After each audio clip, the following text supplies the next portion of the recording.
В наши тяжелые климатические условия инвалиды первой и второй группы ощущают большие трудности в передвижении по городу.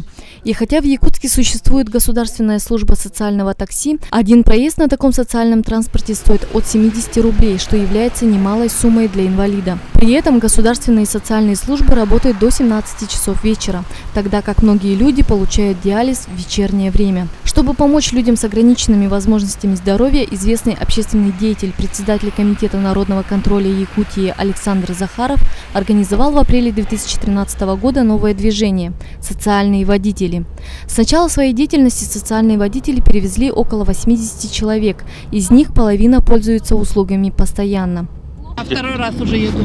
Как ваше впечатление? Очень хорошее, просто замечательно. Вот такая услуга появилась для инвалидов, это же прелесть.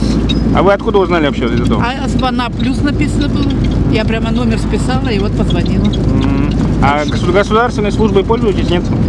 А государственная это какой? Ну еще и государственная служба, это... Их не дождешься. Льготная, да? Да, да. Я пользуюсь иногда, 70 рублей стоит. А они деньги берут, да? Да, они деньги берут. Понятно. Ну а нам-то лучше бы бесплатно, потому что у нас совсем, у него пенсия 9 тысяч.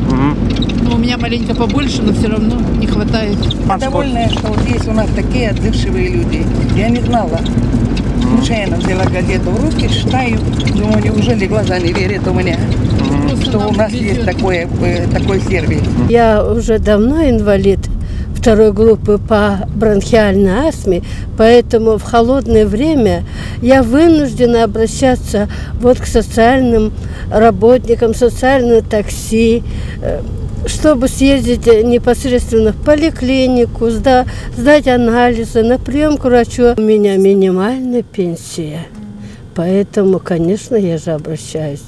А на такси, если ездить такую даль, как медцентр, заплата, но никакой пенсии не хватит. Перед тем, как обратиться к социальным водителям, Надежда Ханифова подала заявку в Госслужбу социального такси. Но Госслужба не явилась по указанному адресу в установленное время. О социальных водителях инвалиды узнают через газеты и по способу так называемого сарафанного радио. Несмотря на большой спрос, желающих бесплатно помогать людям с ограниченными возможностями здоровья становится все меньше. И причина тому – отсутствие финансирования и спонсорской поддержки. Чтобы развивать эту как-то разрешить эту проблему, да, я считаю то, что мэрии города Якутска или администрации президента, да, надо каким-то образом решать проблему со списанным транспортом.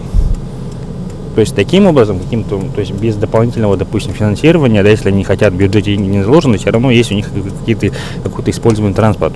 У него есть определенный срок, они больше 3 лет, по-моему, машины не используют. И то есть вот эти машины можно было с достаточно большим успехом направлять на решение таких задач социальных. Или волонтерам нам, допустим, пусть представляют их, или сами каким-то образом нанимаются и себе решают проблему. По словам Александра, зачастую среди пассажиров встречаются люди далеко не одинокие. У большинства есть дети, внуки со своим транспортом. И основной причиной проблем инвалидов инициатор проекта называет равнодушие людей к проблемам ближних и родных. Всем, кто хочет каким-либо образом участвовать в акции, сделать заказ, предложить сотрудничество или помочь, просьба обратиться по телефону 708 316 или 708 318.